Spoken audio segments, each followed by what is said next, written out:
Guys, gals, welcome back to SOS. I'm Staff Sergeant Badass. Today, I want to just share I'm going to kind of go on a little rant here and just kind of go in different directions. I know the title is always catchy, right? It's always catchy. Don't worry, it's not clickbait. I've got some serious stuff to share with you because it's very important and it could affect all of your lives and even mine. So, I've already served. But for some of you, you might get sucked in, and I'm going to share that part with you. I want to touch base with you guys. I don't get to talk on here very much. I'm always showing like some crossbow or some kind of archery something, or throwing a knife or something. So I don't get time to really get on here. So it might be a bit long. It's okay. If those of you that don't like hearing me rant, I guess. Think about it. There's been a lot of new preppers. There's a lot of grids and systems going down. We're reaching that carrying capacity. I know that's another bona fide prepping scenario. Carrying capacity is where you have too many people and you start seeing things run out, and you look on your shelves. It's not because of the winter storms. I mean, we're in a huge winter storm right now. For you northern boys up there, I know. You're like, oh, I drive through 10 foot of snow every day, barefoot, both ways. But for folks that, like, we're not used to that kind of weather, and then when it hits all of a sudden, we are ready for it. Most of us are anyways. Like for us, I'll give you a little scene here so you can see the environment there. Can you do it? Sure you can. See? Told you could do it with 4 pounds. Look at that. Let me kick this thing. Spin it around. Yeah, you can make it as 4. Yeah. You come over this way. I don't want this thing swinging towards you. Come over here. There you go. Get against the wall there. There you go.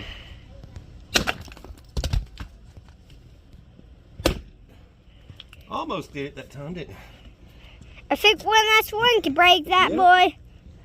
Dude. Look at this. This is insane. Here, let me zoom in over there. It's thick. Tennessee. Nice coating that the kids are gathering firewood. Hard at work. Gonna get the fireplace going.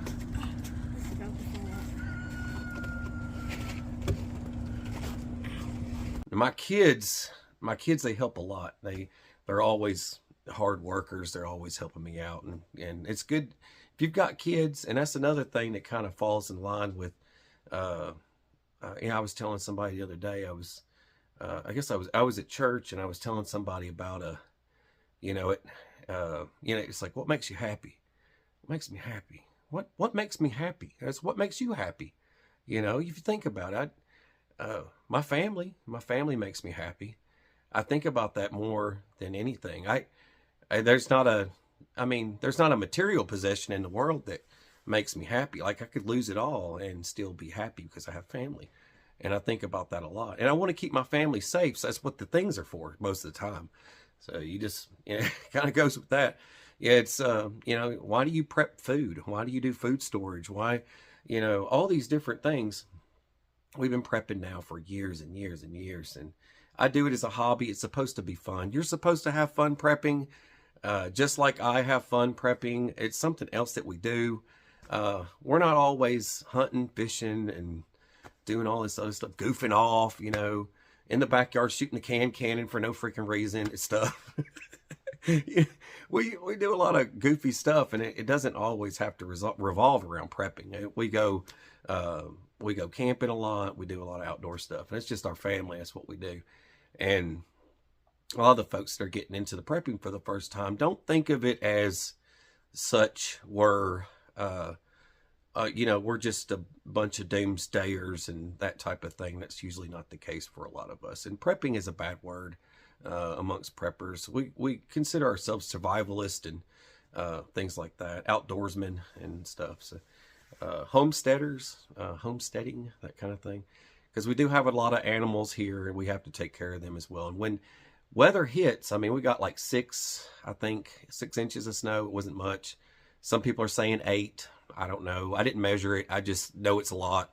And the temperatures are like -8 and, you know, -4, and certain, depends on what day it is. But that's not a lot for some other folks. You know, northern folks, they get like -36 and stuff like that. So keep that in mind. It's not as bad. It could be worse. It's like, if it ain't raining, you ain't training, right? So so it kind of goes with that kind of category. I mean, like the earth thickens up and doors are hard to open and close. And I mean, I'm not talking about vehicle stuff. I'm talking about just everything in general. If you've got coops and animal shelters and things like that to deal with, heat lamps you've got to deal with, or don't. Power grid might go down. You might have a brownout, blackout, whatever it is. But one of those scenarios will always pop up, and you've got to be prepared for it. You've got to be ready for those types of things. Splitting firewood and stuff. I'm glad. I'm blessed to have a fireplace, because that definitely helps out a lot. It's good to not hear the central unit running constantly, because if you got a heat pump, that stuff just keeps running and running and running. But for new preppers out there, don't think like the bugging out thing. I want to touch on that for a sec. A lot of folks always doing this whole, well, we're going to bug out. We're going to bug out. And, it's difficult for people to hide anymore, because technology is so powerful. They can find you anywhere in any neck of woods. It's just very difficult to hide from people anymore. You're going to get found eventually. You got to think about that type of stuff. I'm not trying to put on my tinfoil hat and scare you, but you've got to think about those sorts of things often, because it can happen. You got to think more of bugging in. And for a lot of you that can bug in, staying in your home and having provisions to stay alive and that sort of thing, it's more important than trying to escape, drive. You don't want to do that. It was hotter before I come down here. I swear it was. It was nice and steamy. I've got to have my coffee. I'm trying to stay awake here. But the provisions, for staying going, I mean, you got to think about ways to make water and things like that, and not just storing water, but making water, because you're going to need water more than anything, not just for you, but for your animals. You're going to need to think about, and you got to have some sort of filtration systems. And if you've got multiple things set up on your property, like if you've got a natural spring, you've got a well, and you've got all that stuff, that's great. But you should have other things too in the place of that. The food preparations, you want to make sure you have plenty of those. And but see, the bug out situation, you think about it, you've got to have a bag with all these different little items, and they're little items, and those little items don't last very long. That is just a provision. It's just a safety mechanism. It gets you from one place to another. And it's always good to have multiple of those. Redundancy is key. You want to have as many of those as possible. Little kits, just little kits. One in the glove box kit. You've got your toolbox kit. You've got your, having one in every little place doesn't hurt anything. And it doesn't take up a lot of weight and room, and all these little preparations. But my kids' experience in all this world that I live in, that I hustle with every day, and the kids learn a lot from that. And just from the other night, we were playing Jumanji, and my littlest one, the smaller one, you can hear her in the video. I'm chopping wood. You can hear her playing just the board game of Jumanji. We like to play board games. That's another good prep, is board games. But I was sitting there playing the board game, and one of her tasks was that she's going to be going to the jungle, and she needs to give a list of items verbally before the time runs out, to what is she going to be taking with her into the jungle. And she was just naming off all kinds of stuff, like fire starting, water. She said she wanted to take a giant machete, a knife. See, she's first thing she said was rope. It's funny because kids hear me say that a lot because that's something that's really hard to make yourself is rope. Cordage is always really hard to make yourself. All these different things she's naming off is just hilarious, and she wants to bring some food. It's always good to know like the things that I'm saying constantly, is resonating. You know what I mean? It's an echo chamber of sorts. You know what I mean? It's passing on to some other individual out there, and they get that knowledge and they take it with them and they carry it in a little toolbox for when they need to put something together. It just makes sense. A lot's happened. Wars all over the place.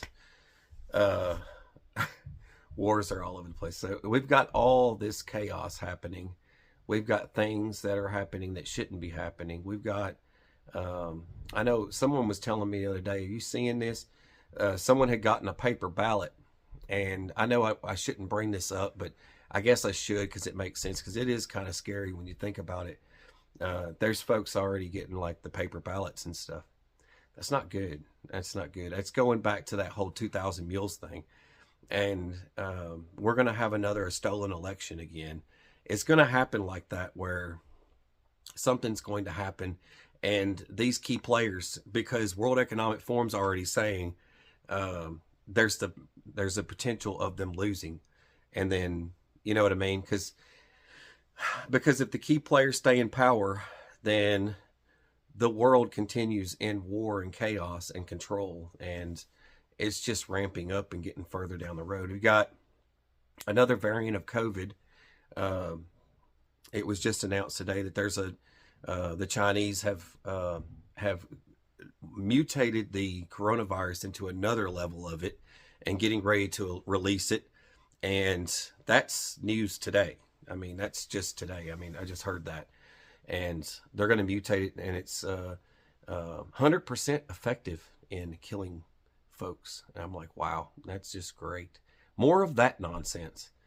And with that being said, you've got that.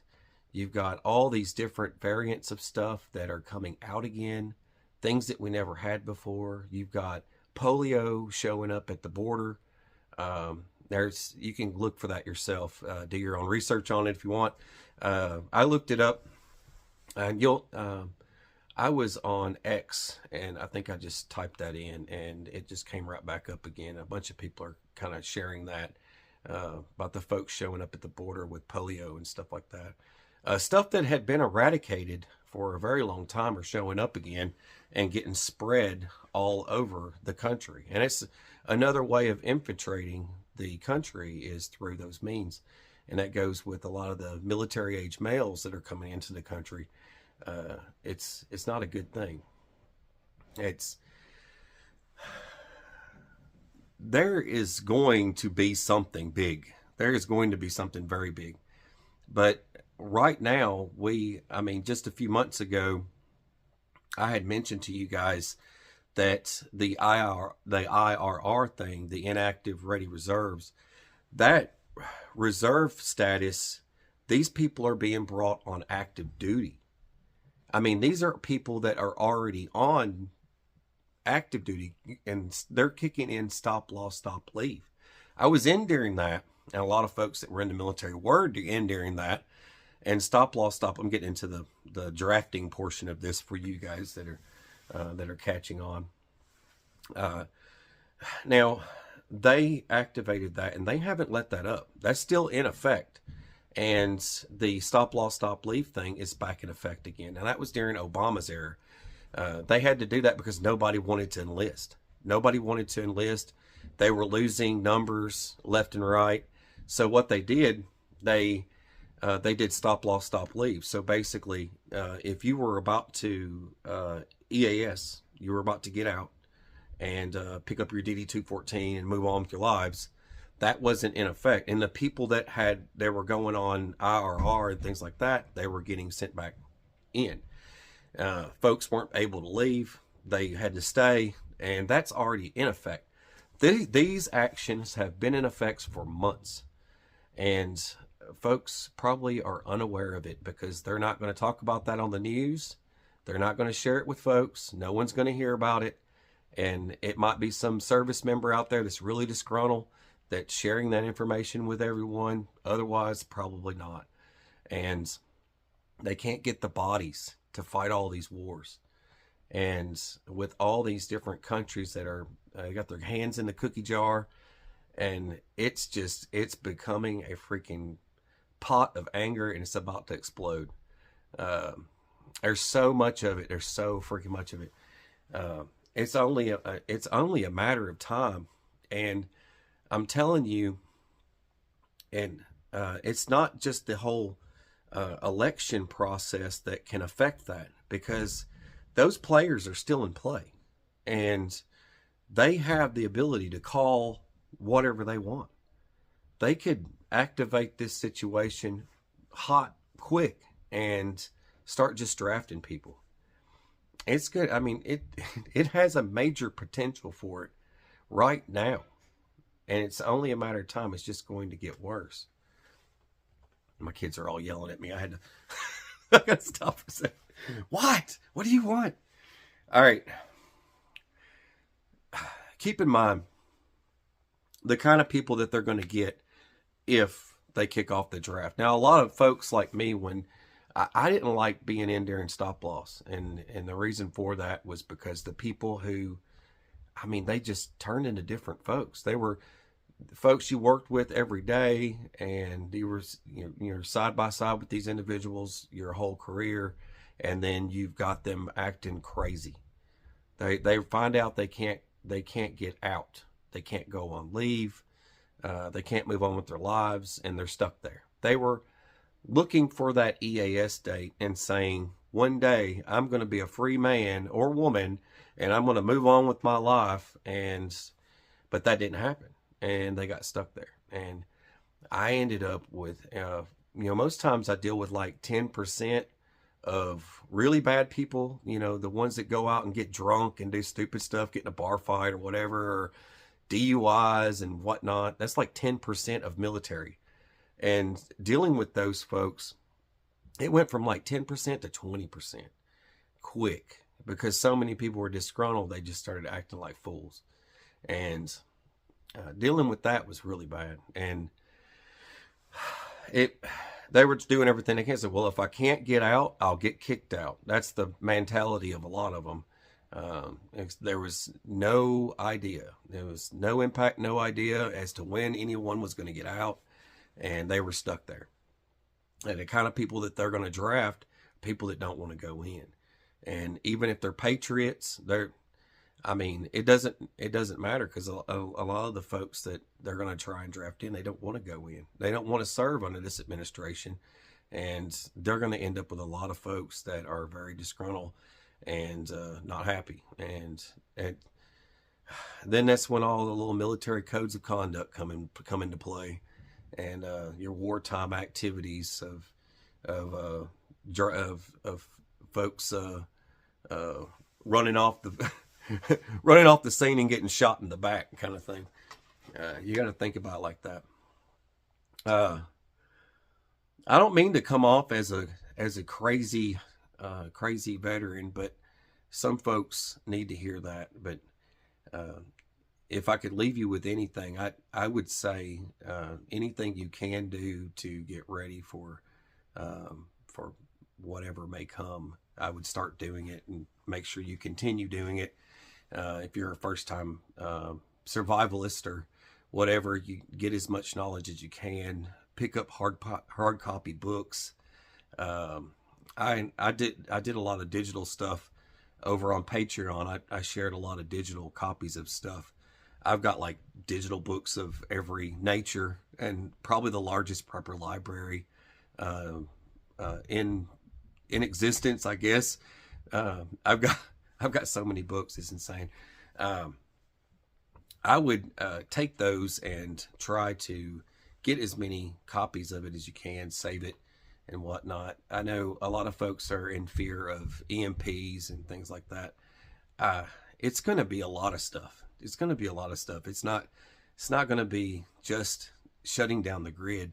There's going to be a lot of stuff that go into play. And the more the the numbers fade in people who want to save the country, and you start leading into people who don't care. They either don't know anything or they don't care. Those kinds of people are going to let it fall apart.